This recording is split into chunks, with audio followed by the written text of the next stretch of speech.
He also said that there is no need to create more districts in Jammu. Yes, that is also.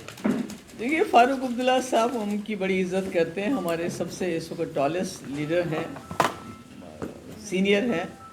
تو ان کو بھول گیا کہ ان کے جو والد ہیں شیخ عبداللہ صاحب مرحوم, ان کو ڈکسن پلان کے لیے ہی اریسٹ کیا گیا تھا.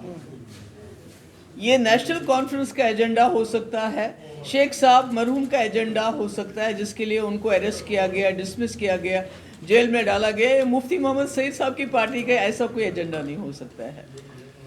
تو اس سے پہلے میں یہ کہنا چاہتی ہوں کہ جو پچھلے کچھ دنوں سے سری نگر میں جرنلسٹ کے ساتھ ہو رہا ہے, جو رپورٹس آ رہی ہیں ان کو تھانے میں بلا کے ان کو بانڈ سائن کروائے جا رہے ہیں, میں اس کی مذمت کرتی ہوں. اور میں امید کرتی تھی کہ فاروق صاحب اس کے بارے میں بات کریں گے, اس کو کنڈیم کریں گے, مگر اس کے بجائے وہ جو بات میں نے کہہ دی پیر پنچال ریجن کو لے کے اور چناب ویلی ریجن کو, آپ سبھی لوگ جانتے ہیں پیر پنچال ایک ایسا ریجن ہے, دور دراز کا علاقہ ہے, اور وہاں جب بھی ہمارے دو ملکوں کے بیچ میں تناؤ ہوتا ہے تو شیلنگ ہو, گولہ باری ہو, تو اس کو ان کا خمیازہ بھگتنا پڑتا ہے. اور بہت ہی لوگ وہاں جو ہیں ابھی پست حالت میں ہیں. تو ان کو انتظامیہ وہاں دینا, وہاں ڈویژن ان کو دینا, ایک ڈویژنل کمشنر کا بیٹھنا, مجھے سمجھ نہیں آتا یہ کہاں سے بن گیا ڈکسن پلان. اسی طرح چناب ویلی جو انوائرمنٹلی آپ کو پتہ ہے کہ وہاں کتنا فریجائل ہے, کتنی وہاں پر جو ہے نیچرل ڈیزاسٹرز آتے ہیں, کتنے وہاں ایکسیڈنٹس ہوتے ہیں, کیا وہاں کا ماحول ہے. وہاں جو بجلی سب سے زیادہ پیدا ہوتی ہے, جو ہمارے پورے اسٹیٹ کو نہیں پورے ملک میں جاتی ہے, پر وہاں آپ نے دیکھا ہے کہ نیشنل ہائی وے کتنی بار بند ہوتا ہے, کتنی دقتیں ہوتی ہیں. تو اس وجہ سے یہ ایسے علاقے ہیں جو کٹے ہوئے ہیں ایک حساب سے, جن کے لیے جموں یا سری نگر ہر چیز کے لیے باغم دوڑ کرنا میں سمجھتی ہوں ان لوگوں کے لیے زیادتی ہے.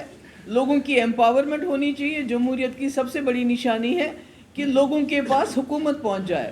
تو میں نے ایڈمنسٹریشن کی بات کی ہے, میں نے کوئی ڈکسن پلان کی بات نہیں کی, کہ مفتی صاحب نے اپنی ساری زندگی گزاری جموں کشمیر کو اکٹھا رکھنے میں. انہوں نے اتنا بڑا فیصلہ جو بی جے پی کے ساتھ جانے کا کیا وہ بھی تھا کہ جموں اور کشمیر کے مینڈیٹ کو اکٹھا چلایا جائے.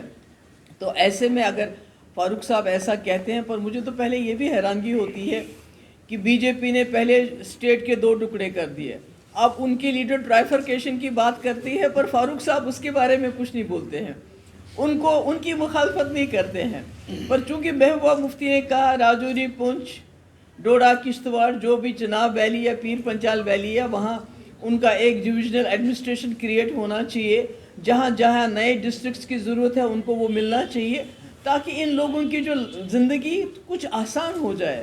تو اس میں فاروق صاحب کو غصہ آیا تو میں کیا کروں, صرف ان کو یہی گزارش کروں گی, آپ یاد کیجئے کہ آپ کے والد کو کس ڈکسن پلان کے لیے جیل میں ڈال دیا گیا تھا. تو آپ کو پتہ چلے گا کہ نیشنل کانفرنس کا کیا ایجنڈا ہے اور پی ڈی پی کا ایجنڈا رہا ہے مفتی صاحب کا, کہ جموں کشمیر کے یہ ایک دھیان بھٹکانے کی بھی بات کرتے ہیں. پی ڈی پی کا ایک ہی ایجنڈا ہے, جموں کشمیر میں عزت سے امن بحال ہو, جموں کشمیر میں بات چیت ہو آپس میں, اور مفتی صاحب نے کر کے بھی دکھایا واجپائی کے ٹائم میں. جموں کشمیر میں شانتی بحال کرنے کے لیے, امن بحال کرنے کے لیے پاکستان سے بھی بات ہوئی, راستے بھی کھلے, چاہے راولا کوٹ ہو, چاہے اڑی مظفر آباد ہو. جو حالات ٹھیک ہو جائیں, آرمی کو اپنے بیرکس میں واپس جانا چاہیے. جو ہمارے پاور پروجیکٹ ہیں ان کے لیے ہمیں کمپنسیٹ کیا جانا چاہیے, یا 2 پاور پروجیکٹ واپس دو. یہ ہمارا ایجنڈا ہے کہ جموں کشمیر ہنستا بستا رہے, اکٹھا رہے, مگر لوگوں کو کے پاس سرکار پہنچے. یہ نہیں کہ وہ دھکے کھائیں راجوری, پونچھ اور ڈوڈا کشتواڑ کے لوگ, کبھی سری نگر فائل لے کے, کبھی جموں فائل لے کے, ان کو سرکار اپنے دروازے پہ ملے. میم آپ کہہ رہے ہیں کہ جموں کشمیر ایک ہونا چاہیے. نہیں, طے تو یہ تو ان کو طے کرنا پڑے گا, کشمیری پنڈتس کو طے کرنا پڑے گا. ہم تو بالکل ان کے لیے نظریں بچھائے ہوئے ہیں, وہ آ جائیں, کیونکہ ہم کو لگتا ہے ہم نامکمل ہیں. آپ کو یاد ہوگا پچھلے سال میں گورنر صاحب سے بھی ملی, ایل جی صاحب سے, اور میں نے ان کو بولا یہ جو آپ نے 2 سیٹیں کشمیری پنڈتس کے لیے نامنیٹ کر رہے ہیں, ان کو نامنیٹ کرنے کے بجائے ریزرو کر لیجئے.